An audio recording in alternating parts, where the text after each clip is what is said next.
علمنا بما ينفعنا وانفعنا بما علمتنا وزدنا علما برحمتك یا ارحم الراحمین۔ آج ہماری حکمت نمبر 103 سے سیدی احمد ابن عطا اللہ سکندری رضی اللہ تعالی عنہ آپ کے ان دروس کا آغاز ہے۔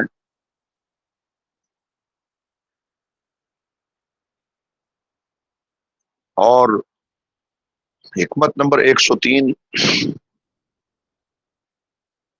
ہمارے سامنے ہے، جس میں وہ فرماتے ہیں العارف لا یزول اضطرارہ ولا یکون مع غیر اللہ قرارہ۔ یہاں ایک عارف کامل، ایک ولی کامل کی کیفیت بیان کی جا رہی ہے کہ جو عارف اور اللہ کی پہچان رکھنے والا خوش نصیب ہوتا ہے، لا یزول اضطرارہ، اس کی اضطراری کیفیت کبھی ختم نہیں ہوتی، بلکہ اللہ کی طرف اس کا اضطرار اور احتیاج وہ دائمی ہوتا ہے۔ ولا یکون مع غیر اللہ قرارہ، اور اللہ کے سوا کسی دوسری جگہ اسے قرار اور سکون و ثبات حاصل نہیں ہوتا۔ تو یہ جو حکمت ہے، اس میں ایک سچے عارف اور خدا شناس کی باطنی کیفیت کو بیان کیا جا رہا ہے۔ العارف لا یزول اضطرارہ، کہ عارف کا اضطرار زائل نہیں ہوتا۔ تو یہاں اضطرار سے کیا مراد ہے؟ تو اضطرار کا مطلب یہاں پہ ہے انتہائی بے بسی، لاچاری، اور یہ جان لینا کہ کائنات کی ہر شے فانی اور کمزور ہے۔ ایک عام انسان مشکل کے وقت مضطرب ہوتا ہے اور آسانی آتے ہی خود کو بے نیاز سمجھنے لگتا ہے۔ جب آسانی ہوتی ہے تو وہ سمجھتا ہے کہ اب مجھے کسی کی ضرورت نہیں، اور جب اضطراب ہوتا ہے تو عام انسان اس وقت بے چین ہو کر اللہ کو پکارتا ہے، لیکن عام حالات میں اسے اللہ یاد نہیں ہوتا۔ لیکن عارف کا معرفت الہی کا جو نور ہے، وہ جوں جوں بڑھتا ہے، اسے اپنی عاجزی، بندگی اور اللہ کی بے نیازی کا احساس اتنا گہرا ہو جاتا ہے کہ وہ ہر لمحے یہ احساس پھر اس کے ساتھ رہتا ہے، اور وہ جان لیتا ہے کہ ایک لمحے کے لیے بھی اللہ کے فضل جو ہے اس کے بغیر یہ زندگی نہیں گزار سکتا۔ تو گویا اس کا جو باطنی اضطرار اور عجز ہے وہ دائمی ہو جاتا ہے۔ ولا یکون مع غیر اللہ قرارہ، اور دنیا اور غیر اللہ سے مراد ہر وہ شے جو دنیا کی، اللہ کے علاوہ ہر شے، تو جو باقی کائنات کی چیزیں ہیں ان کے ساتھ اس کا کوئی قرار نہیں ہوتا، یعنی اس کا دل لگتا نہیں ہے ان چیزوں کے ساتھ، اور اسے حقیقی سکون صرف اللہ کے ذکر اور اس کی یاد اور قربت میں ملتا ہے۔ اگر مخلوق میں وہ اٹھتا بیٹھتا بھی ہے تو اس کا دل خالق کی طرف متوجہ رہتا ہے۔ الذین آمنوا وتطمئن قلوبهم بذکر اللہ الا بذکر اللہ تطمئن القلوب، کہ جو لوگ ایمان لائے اور پھر ان کے دلوں کو اللہ کے ذکر سے اطمینان حاصل ہوا، تو بے شک اطمینان اللہ کے ذکر میں ہی ہے۔ حضور نبی رحمت صلی اللہ علیہ وسلم اپنی اللہ کی طرف اپنی جو ایک محتاجی ہے اس کا ذکر کرتے ہوئے یہ دعا مانگا کرتے تھے، یا حی یا قیوم برحمتک استغیث اصلح لی شانی کلہ ولا تکلنی الی نفسی طرفۃ عین، کہ یا اللہ مجھے ایک لمحے کے لیے بھی میرے نفس کے سپرد نہ کر، اور ہر لمحے میرے معاملات کو درست فرما۔ تو یہ اس حکمت کا مفہوم ہے کہ جو عارف ہے، جو اللہ والا ہے، اس کا اضطرار عارضی نہیں ہوتا بلکہ دائمی، یعنی ہر لمحے وہ اللہ رب العزت کی ذات کی معرفت میں اور اس احساس میں رہتا ہے کہ میں اللہ رب العزت کے کرم کے بغیر ایک لمحہ بھی نہیں جی سکتا۔ تو معرفت کا کمال یہ نہیں ہے کہ انسان خود کو بڑا سمجھے، بلکہ کمال یہ ہے کہ انسان پر اپنی عاجزی کا ایسا رنگ چڑھ جائے کہ جو کبھی نہ اترے، اور اس کا دل کائنات کی ہر شے سے کٹ کر صرف ذات باری تعالی کا طواف کرتا رہے۔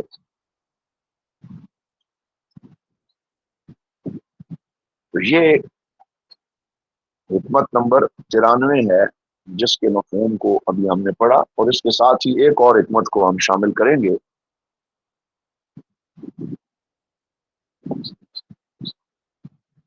تو اس میں فرماتے ہیں کہ انار الظواہر، یہ یہاں ہاں ٹھیک ہے، انار الظواہر بے انوار آثار ہی،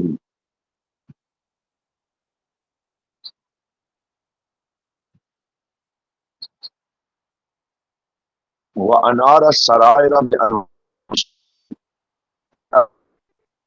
انوار،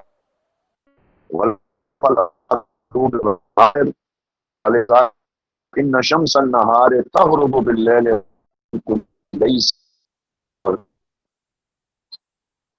تو اس حکمت میں ظاہر کے انوار اور باطن کے انوار میں موازنہ فرماتے ہیں۔ سارا ظواہرہ یعنی اللہ نے کائنات کے ظاہر کو بے انوار آثار، مخلوقات اور آثار نواز سے، اللہ نے کائنات کے ظاہر کو اپنی مخلوقات پر سے روشن کیا ہے، وہ انار السارہ، اپنے بندوں کے باطن کو اس میں روشن کیا ہے، انوار اوصاف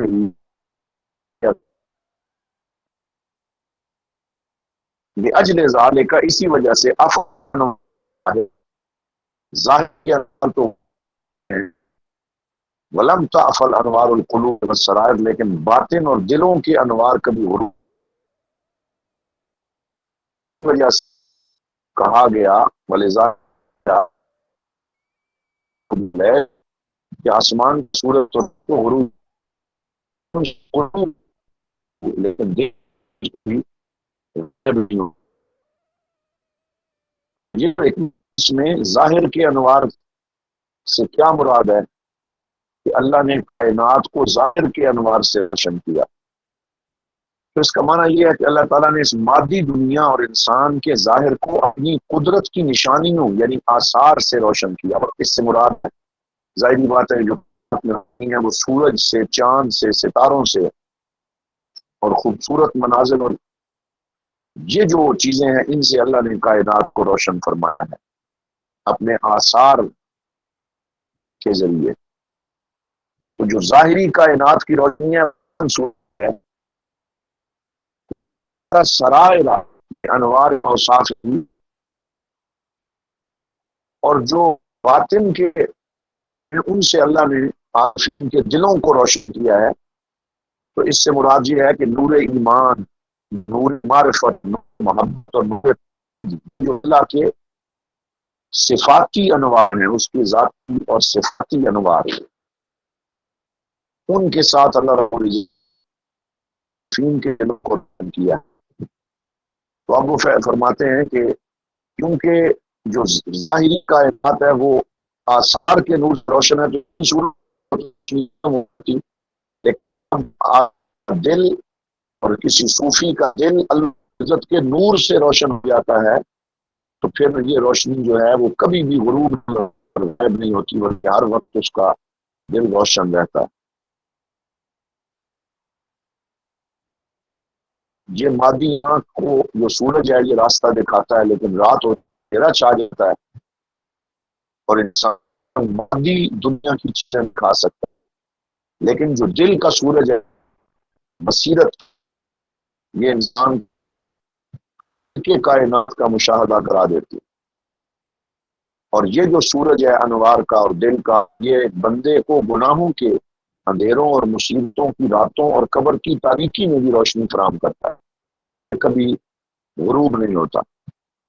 مطلب یہ ہے کہ جو ایمان اور معرفت کی روشنی وہ دل پہ نصیب ہو جاتی ہے، تو پھر اللہ رب العزت کر دیتا ہے کہ اس کا اندھیرا غائب ہو جاتا ہے۔ اسی وجہ سے حضور صلی اللہ علیہ وسلم یہ دعا مانگا کرتے تھے، اللہم اجعل فی قلبی نورا وفی بصری نورا وفی سمعی نورا، جس کا ذکر پہلے بھی گزر چکا کہ یا اللہ دل میں، میری آنکھ میں اور میرے کان میں نور پیدا فرما۔ تو یہاں دلوں کے اوپر جو اللہ رب العزت کے انوار و تجلیات نصیب ہوتے ہیں ان کے فوائد کا تذکرہ فرمایا۔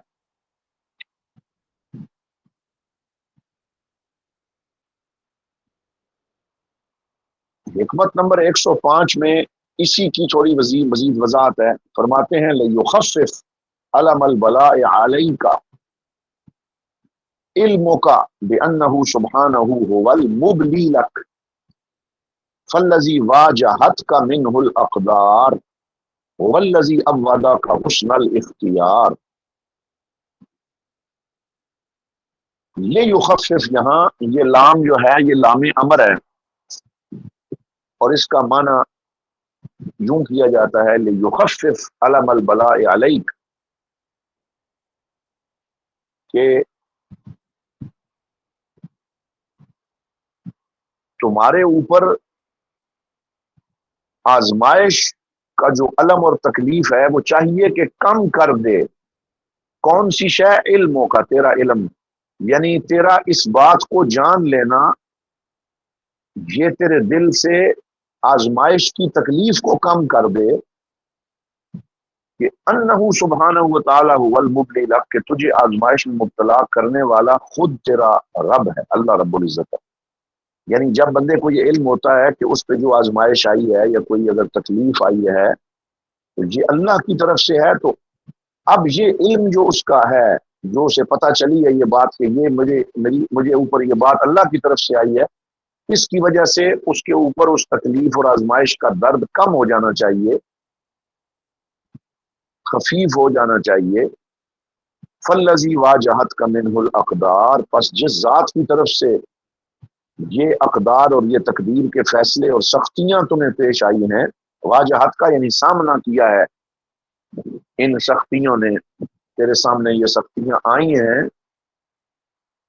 جس ذات کی طرف سے هو الذی ابودک حسن الاختیار، وہی ذات تو ہے جس نے تمہیں ہمیشہ بہترین انتخاب کی عادت ڈال رکھی، احسانات کی عادت ڈال رکھی. تو پس اگر احسانات کے ساتھ ساتھ اس کی طرف سے کبھی کوئی تکلیف بھی آ جائے تو اور تم یہ جان لو کہ یہ اللہ کی طرف سے ہے، تو پھر تجھے اس کا وہ درد محسوس نہیں ہونا چاہیے، کیونکہ اللہ تعالیٰ 70 ماؤں سے زیادہ انسان سے محبت رکھتا ہے. اور اگر کوئی اجنبی آپ کو ہلکا سا مارے تو آپ کو غصہ آتا ہے، لیکن اگر آپ کا شفیق باپ آپ کی بھلائی کے لیے آپ کو کوئی کڑوی دوا پلاتا ہے یا سختی کرتا ہے تو آپ اس کی محبت کی وجہ سے وہ تکلیف ہنس کر برداشت کر لیتے ہیں. عارف کا حال بھی اپنے رب کے ساتھ یہی ہوتا ہے. یہاں شیخ فرماتے ہیں کہ اپنے ماضی کی زندگی پہ نظر دوڑاؤ اور پیدا ہونے سے لے کے اب تک رب کریم نے تم پر کتنے احسانات کیے ہیں. اب وعدہ کا حسن الاختیار، اس نے تمہیں ان احسانات کا اور حسن اختیار اور نوازشات کا عادی بنایا. تم نے مانگا بھی نہیں تھا اور اس نے تمہیں وجود دیا، صحت دی، رزق دیا، ایمان بخشا، اور ہمیشہ تمہارے ماضی میں تمہارے ساتھ اچھا برتاؤ کیا. تو کیا وہ رب جو عمر بھر تمہارے ساتھ بھلائی کرتا رہا وہ اچانک معاذ اللہ تمہارا برا چاہے گا؟ ہرگز نہیں. اگر آج اس نے تقدیر میں کوئی سختی لکھی ہے تو اس کے پیچھے بھی کوئی حکمت، محبت یا تمہارے گناہوں کا کفارہ یا بلندی درجات کی کوئی وجہ کار فرما ہوگی. اس لیے فرمایا کہ لیخفف عالم البلاء علیک علمک، کہ یہ اس بات کو جان لینا تیرے اوپر اس دکھ کو کم کر دے، اس کو جان لینا کہ ان اللہ هو المبلی لک، کہ آزمائش جو آئی ہے وہ اللہ کی طرف سے تیرے اوپر ہے اور اس نے تجھے مبتلا کیا ہے، اور اس میں کوئی خاص حکمت کار فرما ہوگی. جیسے اللہ تعالیٰ نے قرآن میں فرمایا وَلَنَبْلُوَنَّكُمْ بِشَيْءٍ مِّنَ الْخَوْفِ وَالْجُوعِ وَنَقْصٍ مِّنَ الْأَمْوَالِ وَالْأَنفُسِ وَالثَّمَرَاتِ، کہ ہم ضرور تمہیں خوف، بھوک، مال، جان اور پھلوں کی کمی کے ذریعے آزمائیں گے، اور صبر کرنے والوں کے لیے خوشخبری ہے، بشر الصابرین.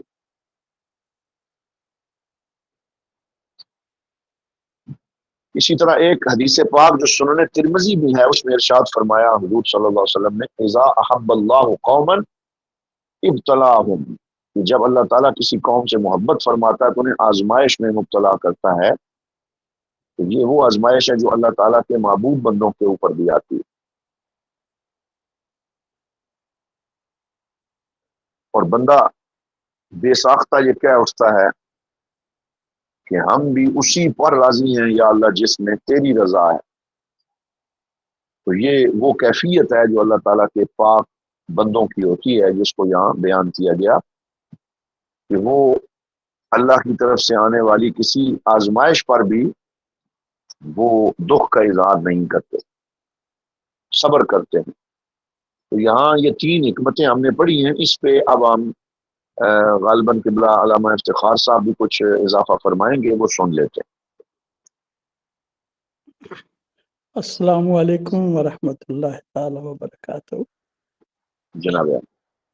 اصل تو حکمت وعلیکم نمبر السلام۔ 103 پہ تھی، لیکن ابھی بھی جو آپ اچھا نے حدیث پاک عطا کی ہے، ان اللہ اذا احب قوما ابتلاہ، اس کا اگلا حصہ جو ہے فمن رضی فلہ الرضا ومن سخط فلہ السخط، جی یہ بالکل۔ بھی بہت ضروری ہے کہ اللہ تبارک و تعالیٰ آزماتا ہے، اس کی آزمائش کے دنوں میں جو اس کی قضا پہ راضی رہتا ہے اس کو اللہ تعالیٰ کی رضا میسر آتی ہے، اور جو اس کی قضا کے فیصلوں پہ ناراضگی کا اظہار کرتا ہے اس کے حصے میں اللہ تعالیٰ کی ناراضگی آتی ہے۔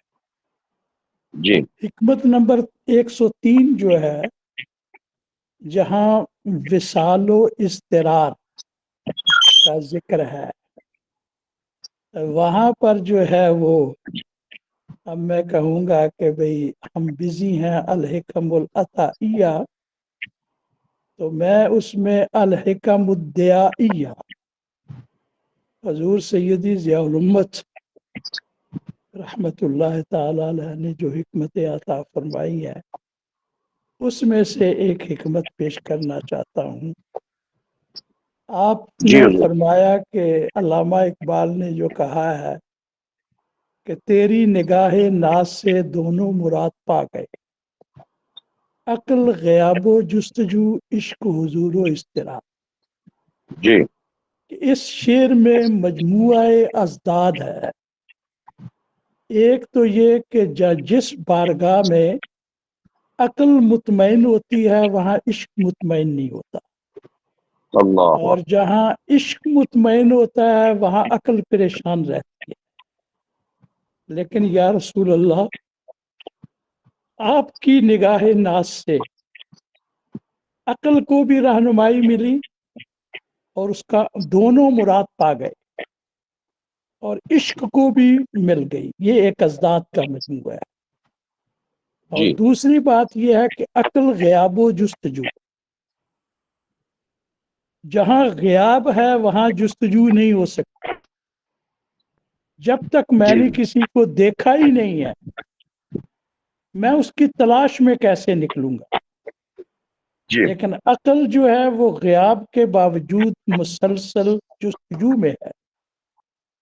اور دوسری بات جو ہے عشق حضور و اضطراب، عقل کے مقدر میں غیاب ہے اور اس غیاب کی حالت میں بھی جستجو ہے، لیکن عشق جو ہے اس کے مقدر میں حضور ہے، اور جب آدمی منزل پہ پہنچ جاتا ہے اس کو وصال نصیب ہو جاتا ہے، اس کی حاضری ہو جاتی ہے، تو جب انسان طویل سفر کے بعد گھر میں پہنچتا ہے تو پھر اضطراب ختم ہو جاتا ہے۔ لیکن یہاں پر یہ ہے کہ بھئی تمام تگ و دو کے بعد جب آدمی ایک منزل پہ پہنچتا ہے تو وہ اضطراب ختم نہیں ہوتا بلکہ بڑھ جاتا ہے اگلی منزل کے لیے۔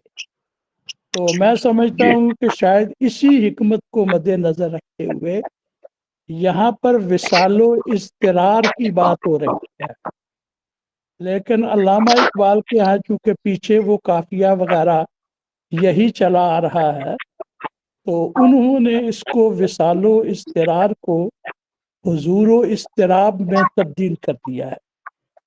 یہ سیدی حضور ضیاء الامت رحمۃ اللہ تعالی علیہ نے ایک موقع پر اس شعر کی یہ شرح عطا فرمائی تھی جو میں نے پیش کر دی۔ ماشاء اللہ۔ جی جی ماشاء اللہ، بہت خوبصورت آپ نے اس پہلو کی جانب توجہ دلائی ہے۔ وہ جو اضطرار ہے اس کو اضطراب کے معنی کے ساتھ آپ نے بیان فرمایا۔ حضور کو اور وصال کو حضوری کر دیا. جی یہ علامہ اقبال نے شاید اسی حکمت کو مد نظر رکھ کر بات کی ہے. جی تو اس کی جو ضرورت شعری تھی اس کے تحت اس کو حضور و اضطراب کر دیا. سبحان. اور پھر وہی ہے کہ بھی ان چیزوں کو سمجھنے کے لیے وہ ولی را ولی می شناست والی بات، ولیوں کی باتیں بھی ولی ہی سمجھتے ہیں. سبحان. تو علامہ اقبال کو یا ان حکمتوں کو سمجھنے کے لیے حضور ضیاء الامت رحمۃ اللہ علیہ کی شخصیت چاہیے. ماشاء اللہ. سبحان. جی تو اب جناب اس سے تھوڑا آگے بڑھیں گے. حکمت نمبر 107، 107 نہیں بلکہ یہ اس سے پہلے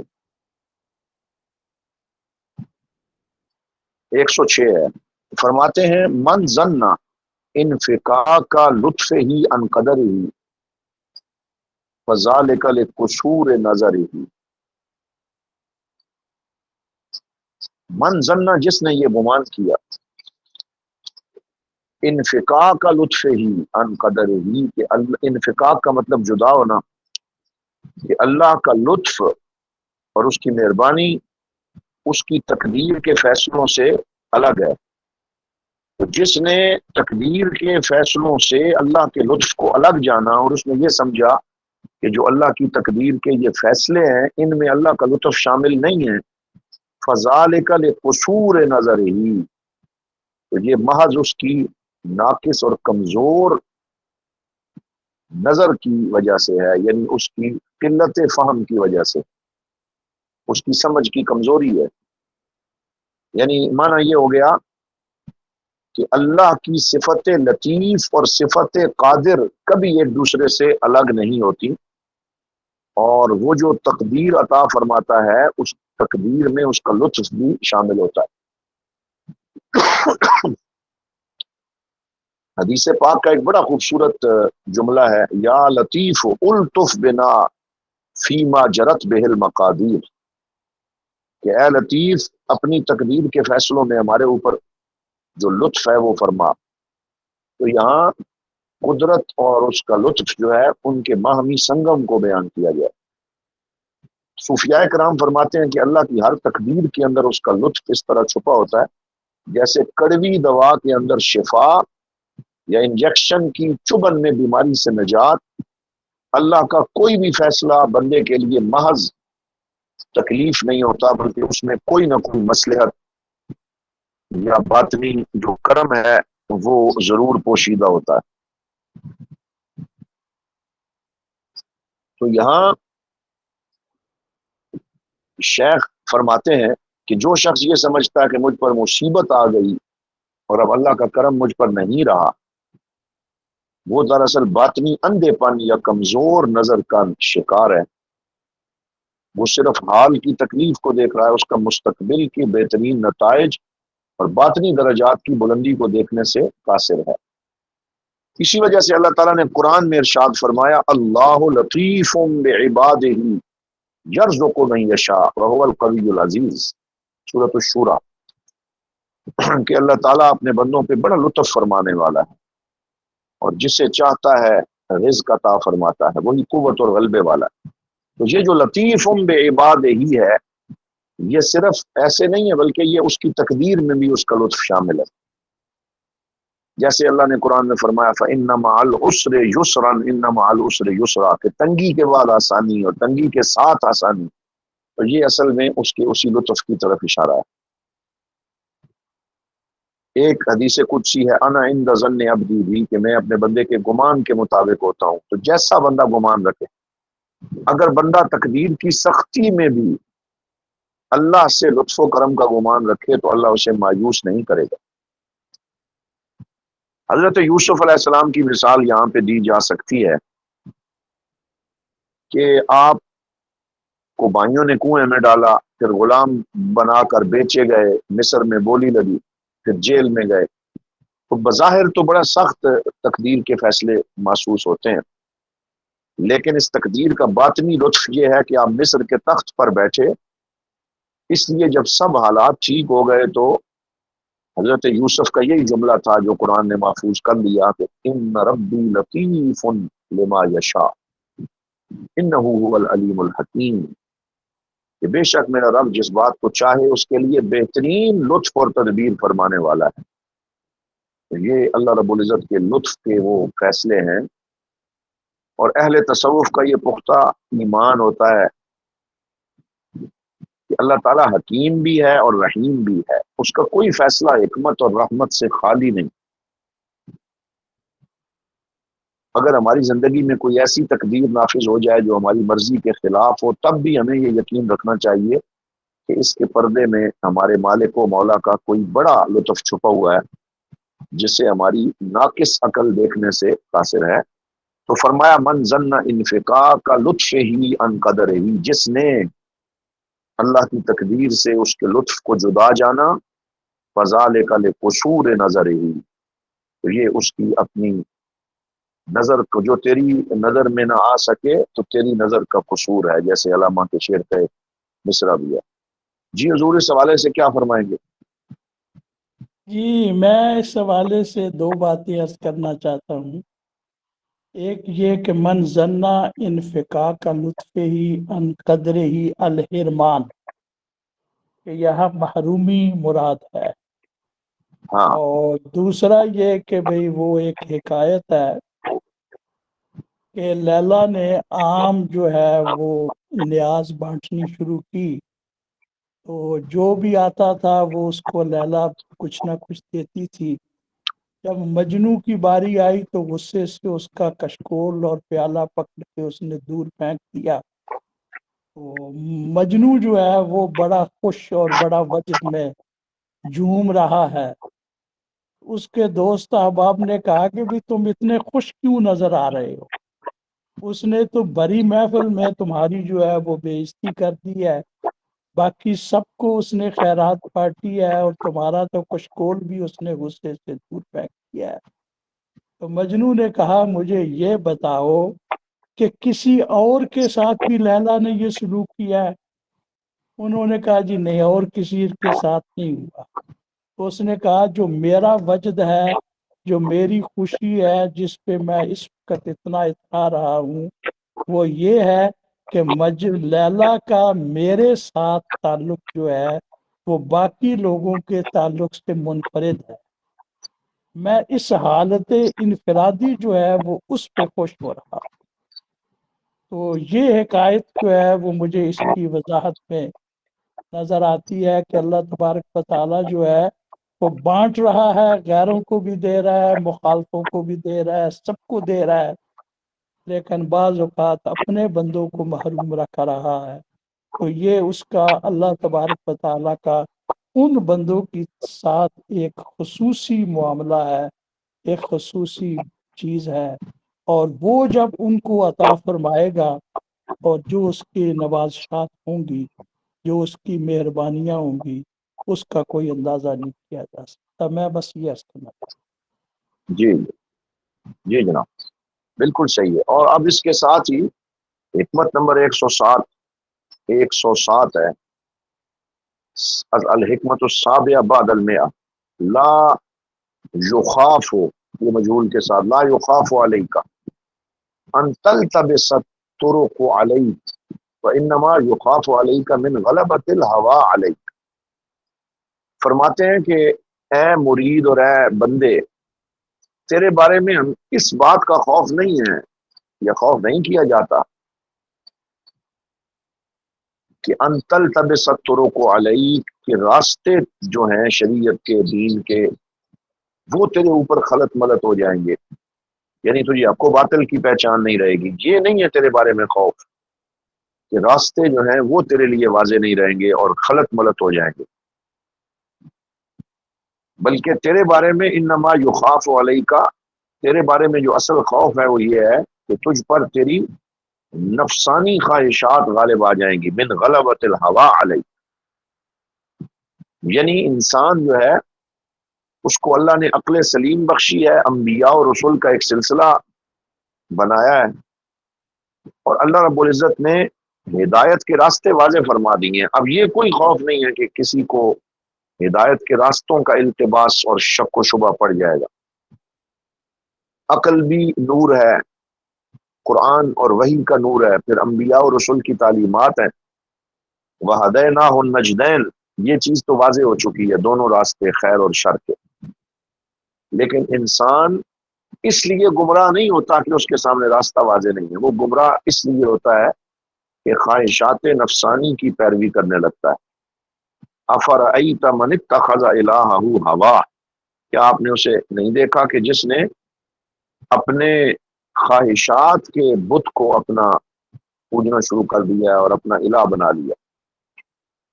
تو اصل مسئلہ یہ ہے کہ انسان اپنی خواہشات نفس پر، انا اور حب جا اور حب مال اور ان لذات دنیاوی پر قابو پا لے، کیونکہ یہ چیزیں اسے حق پر چلنے سے روک دیتی. جب نفسانی خواہش عقل اور دل پر غالب آ جاتی ہے تو انسان جانتے بوجھتے بھی غلط راستے کو اپنے لیے جائز قرار دے دیتا ہے.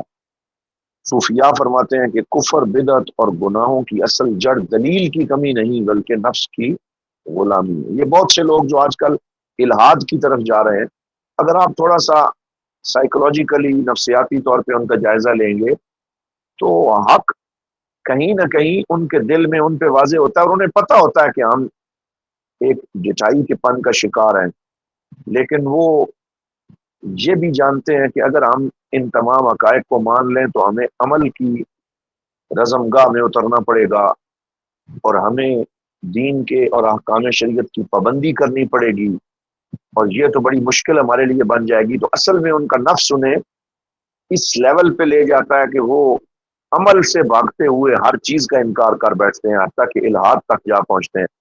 میرا اپنا ذاتی تجربہ بھی ایسے کچھ لوگوں سے گفتگو میں ہوا تو میں اسی نتیجے پہ پہنچا کہ حقائق کی کمی نہیں ہے، مشاہدات اور عقل سے سمجھنے کے لیے اگر وہ تھوڑا سا آمادہ ہوں تو ہر چیز واضح ہے.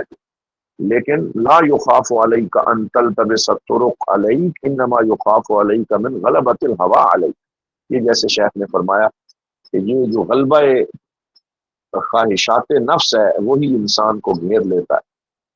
وَأَمَّا مَنْ خَافَ مَقَامَ رَبِّهِ وَنَهَى النَّفْسَ عَنِ الْهَوَىٰ فَإِنَّ الْجَنَّةَ هِيَ الْمَأْوَىٰ. تو یہی تو امتحان ہے کہ جس نے اپنے آپ کو نفس کی خواہشات سے روک لیا اور وہ اللہ رب العزت کی بارگاہ کی پیشی کا خوف بھی اس کو ہو گیا تو پھر وہ راہ ہدایت پر گامزن ہو جاتا ہے. اس لیے حضور صلی اللہ علیہ وسلم نے فرمایا کہ سب سے بڑا مجاہد کون ہے؟ تو فرمایا سب سے بڑا مجاہد نفس کے خلاف جنگ کرنے والا. المجاہد من جاہد نفسہ فی طاعت اللہ، مسند امام احمد بن حنبل میں یہ حدیث پاک. یہ اس حکمت کا مفہوم ہے. جی اس پہ کوئی بات جناب مزید؟ والذین جاہدوا فینا لنہدینہم سبلنا، جناب کہ سیدی حضور ضیاء الامت رحمۃ اللہ علیہ اس بارے میں فرماتے تھے کہ اللہ تعالیٰ فرماتا ہے کہ والذین جاہدوا فینا، یہاں فی سبیلنا وغیرہ کا ذکر نہیں فرمایا، فینا، کہ جو ہماری رضا اور خوشنودی کے حصول کے لیے کوشش کرتے ہیں. لنہدینہم سبلنا، اور ہدایت کے دو معنی ہے، ایک ہے اراءۃ الطریق، ایک ہے ایصال الی المطلوب. جی اہدنا الصراط المستقیم کا ترجمہ بہت سارے مترجمین نے ہمیں سیدھا راستہ دکھا کیا ہے، لیکن ہمارے اکابر نے اور خاص طور پر سیدی حضور ضیاء الامت نے فرمایا کہ ہمیں سیدھے راستے پہ چلا. تو یہ اللہ تبارک و تعالیٰ جو ہے اس کی طرف اور اس کے محبوب کی طرف جب ہدایت کی نسبت کی جاتی ہے تو وہ اراءۃ الطریق نہیں ہے بلکہ ایصال الی المطلوب ہے. اور ایصال الی المطلوب میں یہ ہے کہ اللہ تبارک و تعالیٰ کی معیت جو ہے وہ ہمیشہ اس مجاہد کے شامل حال رہتی ہے. اس کو تنہا نہیں چھوڑ دیا جاتا، قدم قدم پہ اللہ تبارک و تعالیٰ کی طرف سے لَنَهْدِيَنَّهُمْ سُبُلَنَا، ہمارے طرف پہنچنے کے جتنے بھی راستے ہیں ان راستوں کی ہم اس کو رہنمائی کرتے ہیں۔ اور یہ نہیں فرمایا کہ نہدیہم، نہیں، لَنَهْدِيَنَّهُمْ، جی کہ بڑی تاکید کے ساتھ اللہ تبارک و تعالیٰ نے لام بھی تاکید کا اور نون بھی ثقیلہ بھی تاکید کا فرمایا کہ ہم اس کو پھر تنہا نہیں چھوڑ دیا کرتے، اس کے ہماری رحمت جو ہے وہ اس کے شامل حال رہتی۔ میں یہ عرض کرنا چاہتا تھا۔ ماشاء اللہ، جی حضور۔ حکمت نمبر 108 جو ہے اس کو دیکھیے گا، سوا باب فرمایا سبحان من ستر سر الخصوصیت بظہور البشریہ،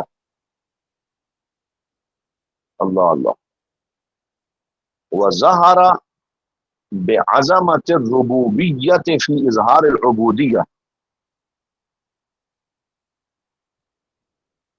ترجمہ اس کا یہ ہوگا کہ سبحان، پاک ہے وہ ذات، من سترا، جس نے چھپا دیا، سر الخصوصیہ، اپنے مقرب بندوں کی ولایت و خصوصیت کے راز کو۔ یہاں سر الخصوصیہ سے مراد ہے اللہ کے مقربین اولیاء کی ولایت اور ان کی خصوصیت کا جو راز ہے اس کو اللہ نے چھپا دیا، بے ظہور البشریہ، ان کی بشریت کو ظاہر کرتے، تو بشریت کے پردے میں ان کی خصوصیات کو، ولایت کو، مقام کو چھپا دیا۔ تو پاک ہے وہ ذات جس نے یہ کرم کیا۔ وَظَہَرَ، اور ظاہر فرما دیا، بعظمت الربوبیہ، ربوبیت کی عظمتوں کو ظاہر فرما دیا۔ کس چیز میں؟ فی اظہار العبودیہ، بندگی اور عاجزی کو ظاہر کر کے، یعنی بندگی اور عاجزی کو ظاہر کر کے اس کے پردے میں اپنی ربوبیت کی عظمت کو بھی ظاہر فرما دیا۔ تو یہ جو حکمت ہے اس کا کیا مفہوم ہے کہ خصوصیت کے راز کو بشریت کے ساتھ چھپا دیا۔ تو اس کا معنی یہ ہے کہ جو اللہ تعالیٰ کے بندے ہیں، اولیاء ہیں، انبیاء ہیں، رسول ہیں، مقربین ہیں، ان کے باطنی کمال اور ان کا نور معرفت اور ان کے ولایت کے جو اسرار ہیں، ان کو سر الخصوصیہ کہا کہ یہ خصوصیت کے ان کے راز ہیں جو اللہ اور ان کے درمیان ہیں۔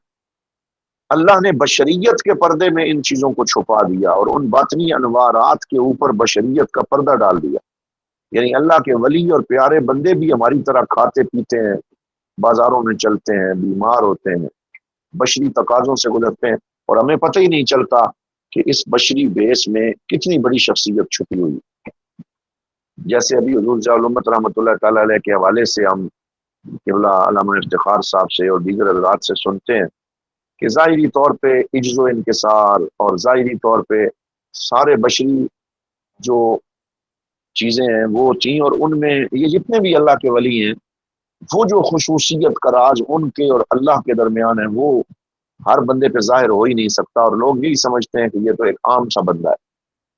تو یہ اللہ ہے جس پاک ذات نے ان کی ولایت کی خصوصیت کو بشریت کے اظہار میں چھپا دیا۔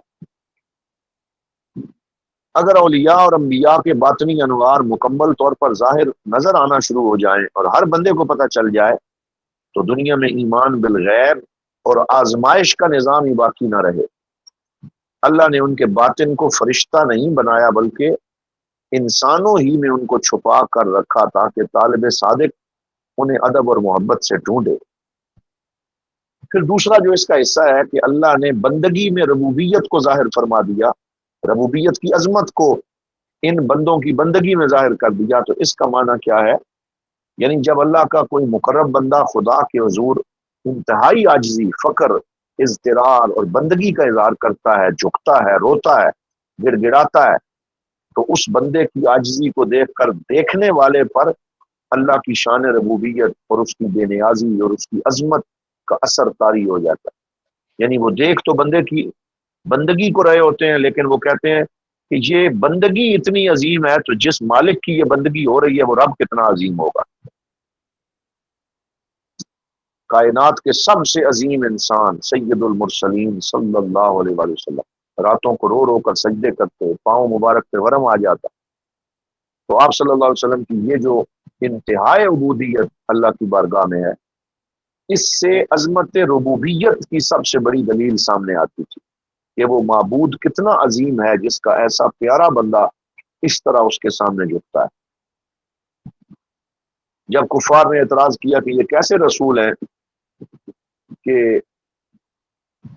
یاکل الطعام و یمشی فی الاسواق، تو یہ کھانا بھی کھاتے ہیں اور بازاروں میں چلتے پھرتے ہیں، تو اللہ نے فرمایا وما ارسلنا قبلک من المرسلین الا انہم لیأکلون الطعام و یمشون فی الاسواق،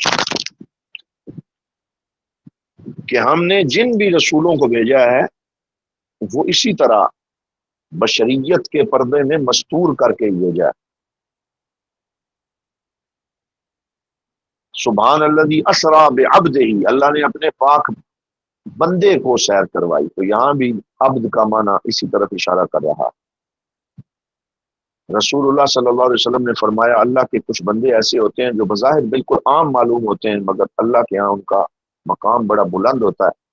حدیث سے پاک ہے رب اشعث اغبر مدفوع بالابواب لو اقسم علی اللہ لابرہ، کتنے ہی بکھرے بالوں والے اور پراگندہ حال ایسے ہیں جنہیں دروازوں سے دھتکار دیا جاتا ہے، لوگ ان کے لیے دروازے بھی نہیں کھولتے، لیکن اگر وہ اللہ پر کسی بات کی قسم کھا بیٹھیں تو اللہ ان کی قسم کو ضرور پورا فرما دیتا ہے. یہ صحیح مسلم میں حدیث سے پاک.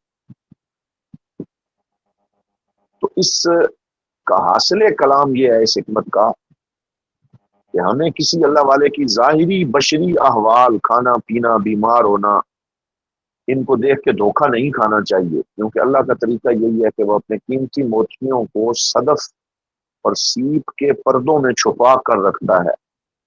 بندے کا کمال اس میں نہیں کہ وہ خدائی کا دعویٰ کرے، بلکہ کمال یہ ہے کہ وہ بندگی کے آخری مقام پر پہنچ جائے جہاں اس کی عاجزی کو دیکھ کر دنیا کو خدا کی عظمت یاد آ جائے، تو وہ اپنی بندگی کا اظہار کرے.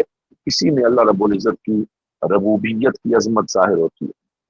تو یہ معنی ہو گیا کہ سبحان من سطر صدر الخصوصیت بظہور البشریہ وظہر بعظمت الربوبیت فی اظہار العبودیہ، کہ پاک ہے وہ ذات جس نے خصوصیت کے راز کو بشریت کے ظہور میں چھپا دیا اور ربوبیت کی عظمت کو بندگی کے اظہار کے ساتھ ظاہر فرما دیا. تو یہ اس حکمت کا مفہوم ہے. اس پہ اگر کوئی بات مزید ہو تو فرما دیں.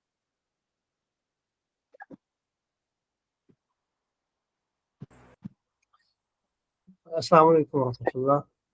جناب بسم اللہ. وعلیکم السلام. حضور ابھی آپ نے مسلم شریف کی روایت کا حوالہ دیا، وہ بڑی خوبصورت وضاحت ہے اس حکمت کی. اس حدیث پاک کے ہوتے ہوئے بھی کچھ لوگ یہ اعتراض کرتے ہیں کہ جب سے کیمرہ آیا ہے کرامت کا وجود ختم ہو گیا ہے، اور وہ کیمرے سے متعلق اس جملے کو لے کر گویا کہ کرامت کا سرے سے ہی انکار کرتے ہیں. تو اس کے بارے میں آپ کیا فرماتے ہیں؟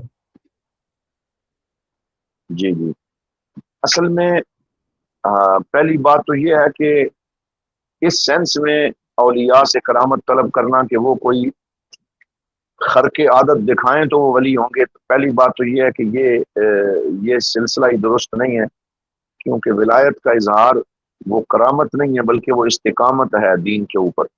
تو جن لوگوں نے یہ سمجھ لیا کہ نہیں جی کرامت نظر آئے گی تو پھر ولایت ہوگی، تو یہ درست نہیں ہے. دوسری بات یہ کہ کیمرہ آ جانے سے وہ پرانے جو دعوے تھے وہ سارے چھپ گئے. تو اس میں میرے جو اس میں رائے ہوگی وہ یہ ہوگی کہ پہلے بھی کرامت کا اظہار کوئی اس طرح معاشرے میں عام نہیں تھا کہ ہر جگہ پہ اولیاء کوئی اپنی کرامتیں ظاہر کرتے پھر رہے تھے. یہ چیزیں کتابوں میں ہمیں مجتمع ایک جگہ اچھی ملتی ہیں تو ہم سمجھتے ہیں کہ شاید پری پلانڈ یہ بہت زیادہ کرامات کا اظہار ہوتا رہا ہے۔ جہاں بھی اولیاء کرام موجود رہے ہیں تو ان کے ہاں استقامت ہی کرامت کے اوپر غالب رہی۔ ہاں ان کی زندگی میں کہیں کہیں کوئی ایسی خرق عادت چیزیں بھی ہو جایا کرتی تھیں جو زندگی میں مثلا اتنی زیادہ وہ معروف نہیں ہو سکتی تھی، کیونکہ وہ کہیں وہ چیز ہوتی تھی، لیکن بعد میں کتابوں کے اندر ہمیں اس کا تواتر نظر آتا ہے۔ آج بھی ہم یہ سمجھتے ہیں کہ شاید کرامت بالکل کیمرے سے مفقود ہو گئی ہے، لیکن اگر ہم تھوڑا سا تتبع کریں اور ڈھونڈیں تو اللہ تعالیٰ کے اولیاء کی بہت سی کرامات ہیں جو ہماری آنکھوں کے سامنے ہوتی ہیں، لیکن ہمیں ان کا ادراک اس وقت نہیں ہوتا اور ہم چشم پوشی کر جاتے ہیں۔ میں چھوٹی سی آپ کو مثال دیتا ہوں کہ ہمارے حضرت ضیاء الامت رحمۃ اللہ تعالیٰ علیہ کے خلیفہ ہیں پیر سید نذیر شاہ صاحب، یہ حضرت دیوان کریم پیر امین الاسناد شاہ صاحب دامت برکاتہم القدسیہ کے وہ سسر بھی ہیں اور سیالکوٹ سے ان کا تعلق۔ تو اب ان کی یہ اسی کیمرے کی نگاہ کے سامنے ایک عظمت اور کرامت ہے۔ کرامت ایک عزت ہے نا جو اللہ کسی کو عطا فرمائے، کرامت کمانا تو وہ عزت ہی ہے۔ تو اب آپ دیکھیں کہ انہوں نے خود اپنے مریدین کو یہ لکھا کہ معراج کی شب ہے تو اس دفعہ کوئی بھی میرا مرید اس محفل سے غائب نہ ہو، یہ آپ کے لیے بڑی ضروری محفل ہے، باقاعدہ یہ پیغام بھیجا۔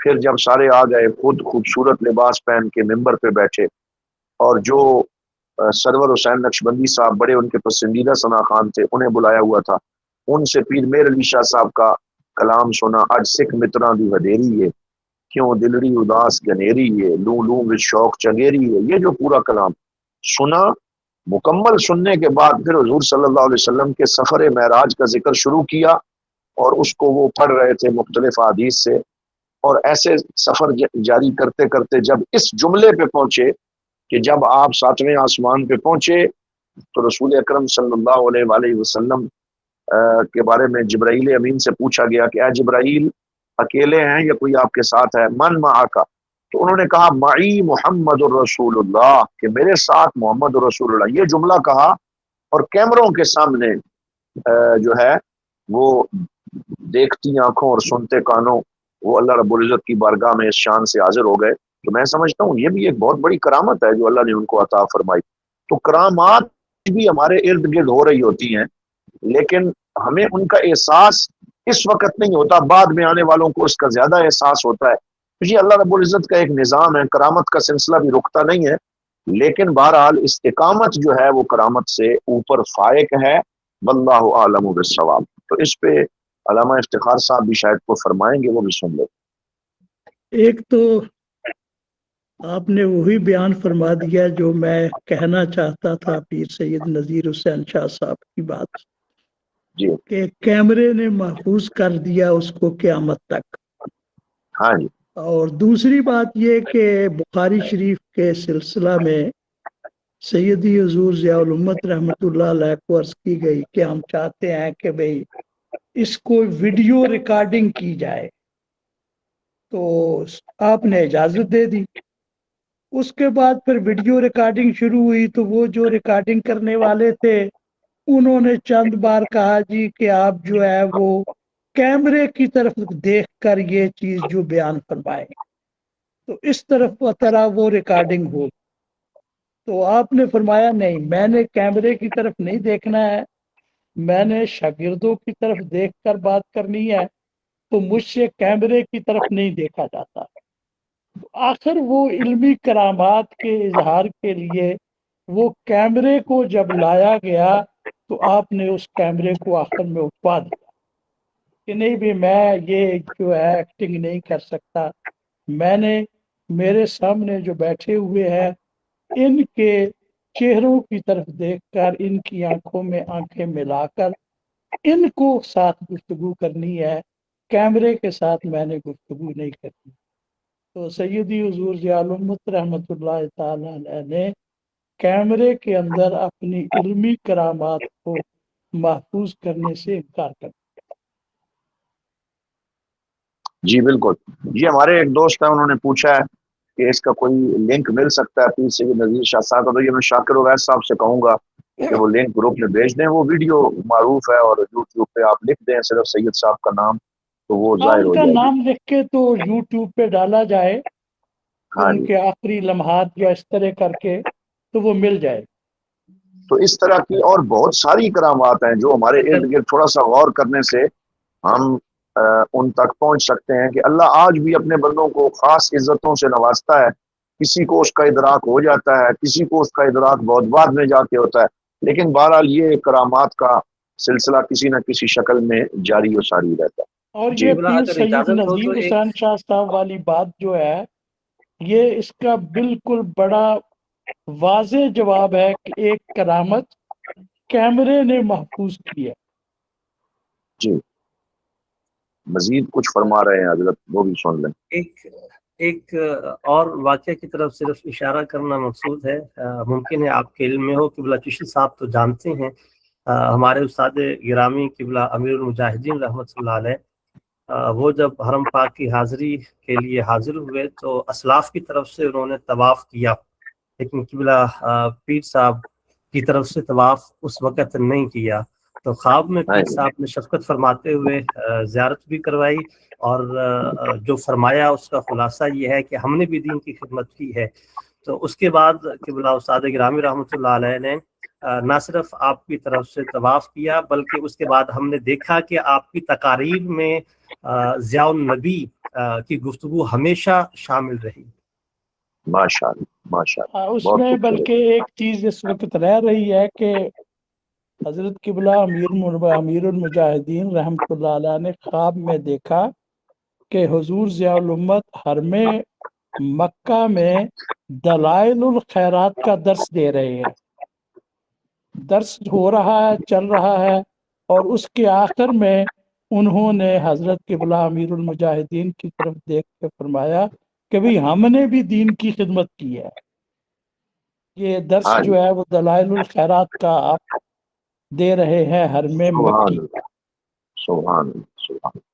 اس میں ایک چیز کا خیر ضرور دھیان رہنا چاہیے جو جس کی جانب میں اشارہ کرنا چاہتا ہوں کہ یہ جو کشف اور کرامت ہے، جس طرح ابھی حضرت امیر المجاہدین کے حوالے سے رحمۃ اللہ علیہ یہ ذکر ہوا، تو اس میں الہام اور کشف اور کرامت وہ حجت اسی کے لیے ہے جس کے لیے اس کا صدور ہو یا جس کے ساتھ اس کا یہ ہو.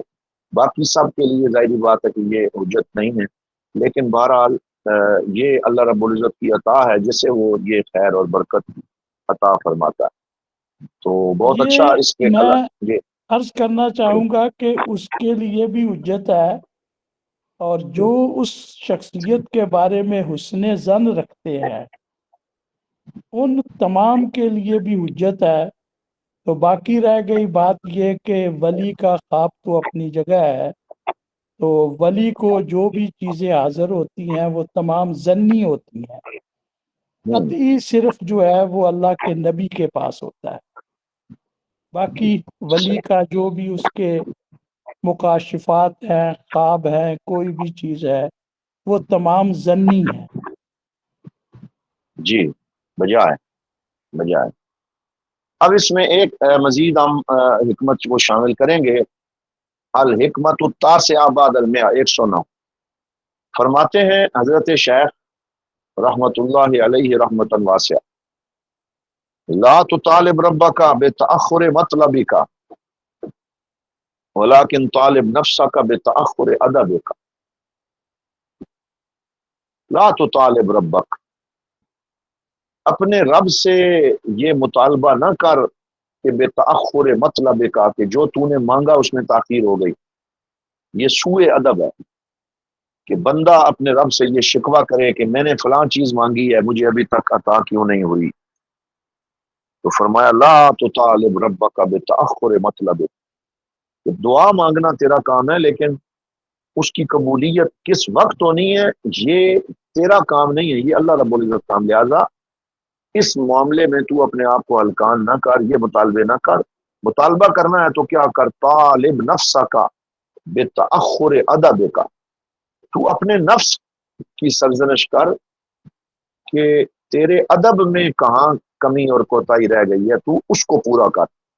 یعنی اگر تاخیر ہو رہی ہے تیرے مانگنے کے باوجود عطا میں، تو یہ نہ کہہ کہ یا اللہ کیوں تاخیر ہو رہی ہے، بلکہ تو اپنی طرف سے دیکھ کہ تیری طرف سے ادب میں، مانگنے میں، گریہ وزاری میں، طہارت میں، عزم میں کہاں کمی رہ گئی، آداب بندگی بجا لانے میں کیا کوتاہی ہے تجھ سے جو ہوئی ہے.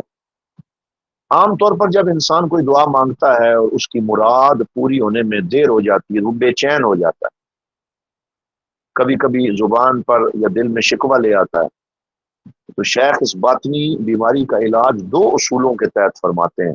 پہلا اصول کیا ہے کہ رب سے تقاضا نہ کر، کیونکہ اللہ تعالیٰ حکیم ہے، مالک کائنات ہے، وہ کسی کے مطالبے یا وقت مقررہ کا پابند نہیں ہے. وہ جانتا ہے کہ بندے کو کس وقت کیا چیز اور کتنی مقدار میں عطا کرے. تو دعا کی قبولیت میں تاخیر کبھی سزا نہیں ہوتی، بلکہ بندے کو اپنے دروازے پر جھکائے رکھنے اور اس کے گناہوں کو مٹانے یا اس کے لیے کسی بہتر وقت کا انتخاب کرنے کے لیے ہوتی ہے. اس لیے رب کے فیصلے پر اعتراض کرنا بندگی کے منافی. دیکھنا یہ چاہیے کہ اپنے نفس کا انسان محاسبہ کرے کہ قصور مجھ سے کہاں ہوا ہے. کیا میں نے اخلاص کے ساتھ دعا مانگی؟ کیا میرا لقمہ حلال تھا؟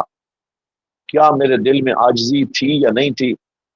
یا میں ایک حکم چلانے والے کی طرح رب سے نعوذ باللہ تقاضا کر رہا تھا؟ تو ادب یہ ہے کہ بندہ خود کو محض ایک مانگنے والا فقیر سمجھے اور مالک کی رضا پر راضی رہے. تو جب بندے کے آداب بندگی میں تاخیر یا نقص رہ جاتا ہے تو پھر بھی دعا کے اثرات میں تاخیر ہو جاتی.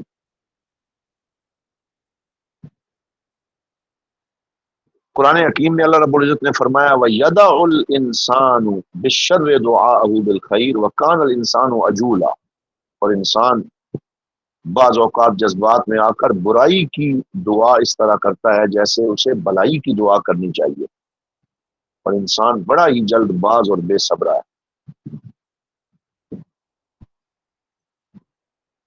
اسی لیے حضور صلی اللہ علیہ وسلم نے فرمایا یستجاب لأحدکم ما لم یعجل،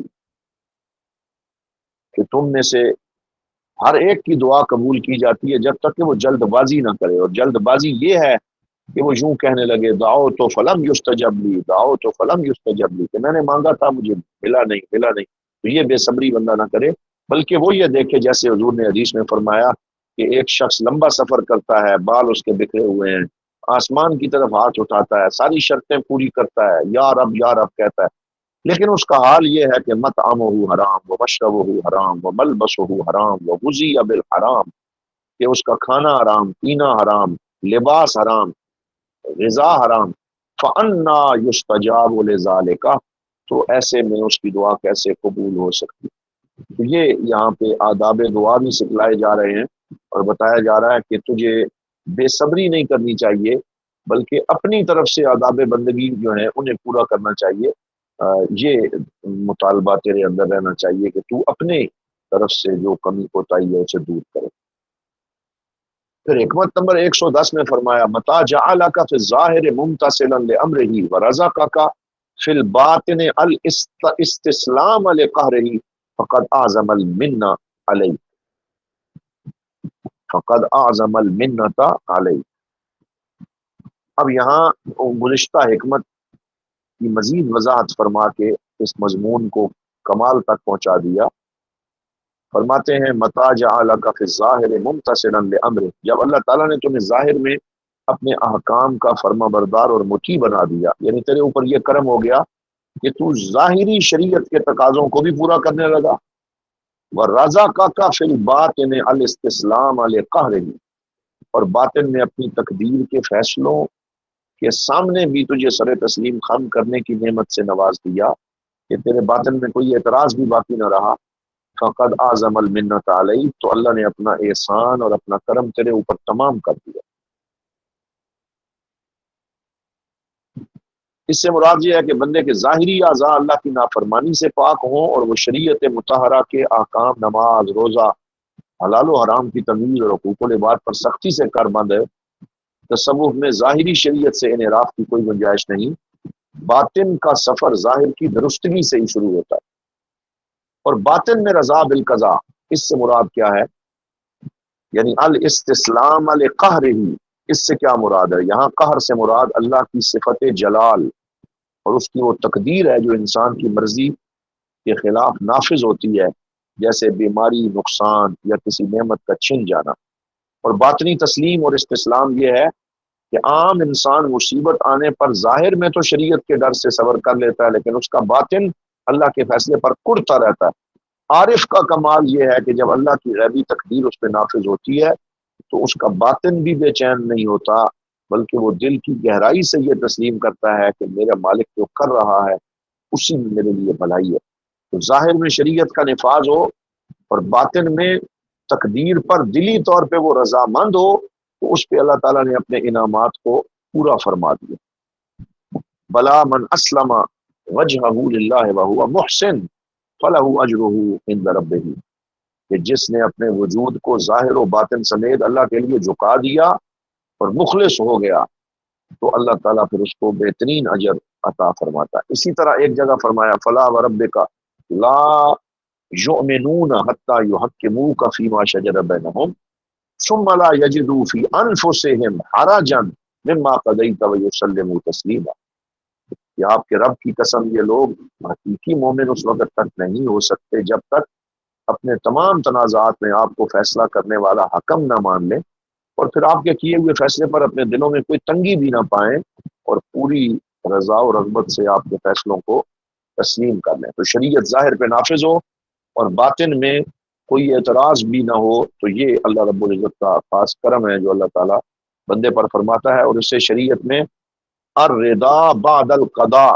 کے نام سے تعبیر کیا گیا ہے۔ اور حضور نے فرمایا، سنن نسائی میں ہے، اسألک الرضا بعد القضاء، کہ یا اللہ میں تجھ سے فیصلے اور تقدیر نافذ ہو جانے کے بعد اس پر راضی رہنے کا سوال کرتا ہوں۔ تو یہ تقدیر اور اس پہ رضامندی اور ظاہری شریعت پر عمل کی بات کی گئی۔ ایک اور حکمت کو یہاں پہ شامل کریں گے، لیس کل من ثبت تخصیصہ کمل تخلیصہ۔ حضرت اگر مجھے اجازت دیں صرف 2 منٹ۔ ضرور۔ علامہ اقبال ضرب کلیم سے تیری دعا سے قضا تو بدل نہیں سکتی، مگر ہے اس سے یہ ممکن کہ تو بدل جائے، تیری دعا ہے کہ ہو تیری آرزو پوری، میری دعا ہے کہ تیری آرزو بدل جائے۔ سبحان۔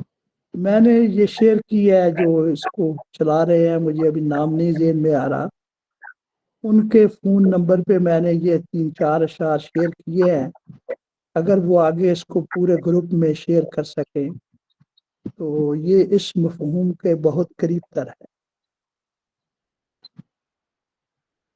جی جی بالکل، وہ شاکر صاحب شیئر کر دیتے ہیں جو آپ نے بھیجا ہے۔ جی ماشاء مہربانی، ان کے میں نے ذاتی ایپ پہ بھیجا ہے۔ جی، تو یہاں اس حکمت کو ہم بس شامل کر لیتے ہیں۔ فرمایا لیس کل من ثبت تخصیصہ کمل تخلیصہ، کہ ہر وہ شخص جس کا چناؤ اور تخصیص ثابت ہو جائے، یعنی بارگاہ الہی میں کسی باطنی کمال یا کرامت کے ساتھ تخصیص ثابت ہو جائے، ضروری نہیں کمل تخلیص ہو کہ اس کا اخلاص بھی کامل ہو چکا ہو، یعنی نفس کی آلودگیوں سے چھٹکارا بھی اس کا کامل ہو چکا ہو، یہ ضروری نہیں۔ یعنی جس کی تخصیص ثابت ہوئی ہے کہ اسے کسی کرامت سے یا کسی کمال سے خاص کیا گیا ہے، ضروری نہیں کہ اس کی تخلیص بھی کامل ہو چکی ہو، یعنی اس کا اخلاص کامل ہو چکا ہو۔ یہاں تخصیص اور تخلیص سے کیا مراد ہے؟ تو سب سے پہلے دیکھتے ہیں تخصیص، یعنی اللہ تعالیٰ کسی بندے کو اپنے فضل سے کوئی خاص باطنی کیفیت، کشف و الہام، دعا کی فوری قبولیت، مخلوق میں شہرت، مقبولیت یا ظاہری و باطنی کرامت عطا فرمائی۔ یہ ساری صورتیں تخصیص کی ہیں کہ کوئی فضیلت عطا اللہ فرما دے، کوئی باطنی کیفیت عطا فرما دے، کوئی کشف کھول دے، الہام۔ تو یہ تو ہے تخصیص۔ جب کسی سالک کو یہ تخصیص اور یہ اسپیشل سٹیٹس حاصل ہو جائے تو عام لوگ یہ سمجھ بیٹھتے ہیں کہ وہ کامل ہو چکا ہے اور نفس کے سب عیوب سے پاک ہو چکا ہے۔ تو حضرت فرماتے ہیں کہ یہ ضروری نہیں کہ جس کی یہ تخصیص ثابت ہوئی ہے اس کی تخلیص بھی کامل ہو۔ یہاں تخلیص سے مراد ہے خلاصی پانا، یعنی پاک ہونا۔ تصوف کی زبان میں اسے کامل اخلاص کہا جاتا ہے، یعنی انسان کا نفس، اس کی انا، اس کی ریاکاری، خود پسندی اور پوشیدہ شہوتوں سے مکمل طور پر پاک ہو کر خالص اللہ کا ہو جائے۔ تو نچوڑ یہ ہے، شیخ فرماتے ہیں کہ کرامت ملنا یہ الگ چیز ہے، اور تخلیص یعنی باطن کا نفسانی فتنوں سے پاک ہونا یہ الگ چیز ہے۔ ممکن ہے کہ ایک شخص صاحب کشف و کرامت تو ہو، لیکن ابھی اس کے اندر چھپا ہوا تکبر یا خود پسندی مکمل طور پہ اس سے دور نہ ہوئی ہو، اس کے اندر موجود ہو۔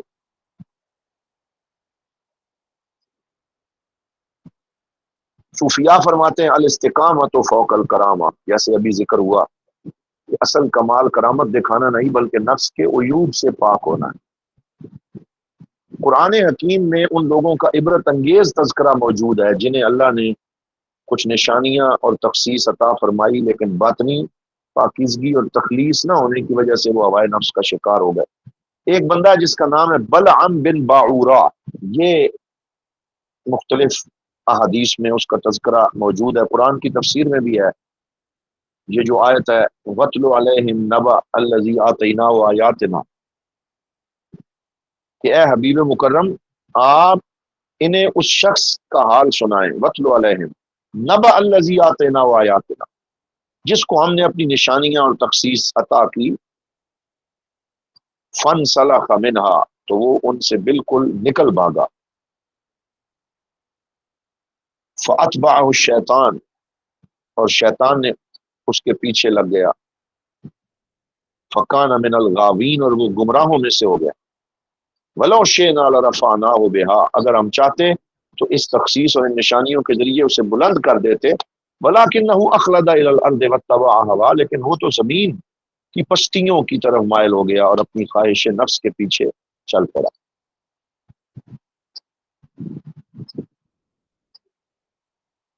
تخلیص کی اہمیت یہ ہے کہ شیطان نے اعتراف کیا تھا کہ وہ سب کو گمراہ کر سکتا ہے سوائے ان کے جن کو اخلاص کامل عطا ہو چکا ہے۔ فَبِعِزَّتِكَ لَأُغْوِيَنَّهُمْ أَجْمَعِينَ إِلَّا عِبَادَكَ مِنْهُمُ الْمُخْلَصِينَ۔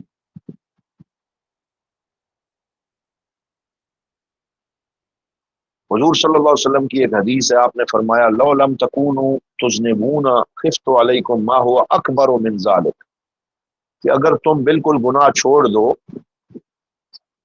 تو مجھے ایک اور بڑی چیز کا تمہارے اوپر خدشہ ہے کہ کہیں تم اس میں مبتلا نہ ہو جاؤ، العجب العجب، اور وہ ہے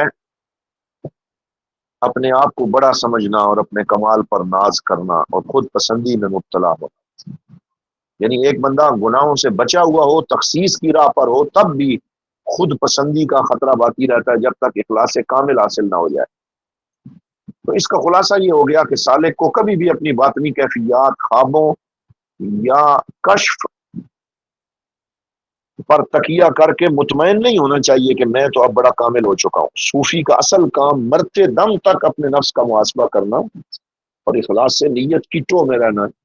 جب تک باطن سے انا اور غیر اللہ کی محبت کا مکمل خاتمہ اور تخلیص نہ ہو جائے تب تک محض تخصیص نجات کی ضامن نہیں بن سکتی۔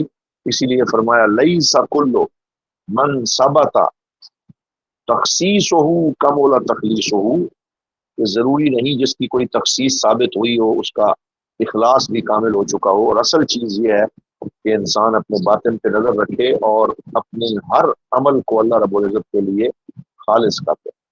یہی وجہ ہے ہمارے ہاں بعض یہ دم چھو والے لوگ، ان کو لوگوں نے بہت پیر کامل سمجھ لیا ہوتا ہے اور ان کے پیچھے بھاگ پڑتے ہیں، اور ان کی دم چھو کی وجہ سے انہیں بہت بڑا کامل سمجھ لیتے ہیں، لیکن وہ بھی اسی زمرے میں آتے ہیں کہ ان کی کوئی تخصیص تو بن گئی لیکن تخلیص ابھی تک نہیں ہوئی، اور وہ کوئی پیسے کے پیچھے لگا ہے، کوئی اپنی شہرت کے اس بت کو بڑا کر رہا ہے، اور وہ اسی طرح کی چیزوں کا شکار ہیں، اور بعض جاہل لوگ انہیں بڑا کامل سمجھ کر ان کے پیچھے ہو جاتے ہیں، جبکہ اصل کمال یہ نہیں ہے، بلکہ اصل کمال یہ ہے کہ انسان اللہ رب العزت کا عبد اور مطیع اور فرما بردار بن جائے، اور سنت رسول صلی اللہ علیہ وسلم پر کامل عمل اس کو نصیب ہو جائے۔ واللہ عالم بالصواب۔ تو یہ جناب آج کی حکم کا یہ سلسلہ تھا، 112 تک آج ہم آ کے رک گئے، اور انشاءاللہ اس سے آگے ہم آغاز کریں گے۔ تو آپ سب احباب میں سے اگر کوئی سوال یا کوئی چیز آخر میں کوئی کومنٹ ہو تو وہ ارشاد فرما دیں تاکہ اختتام کیا جا سکے۔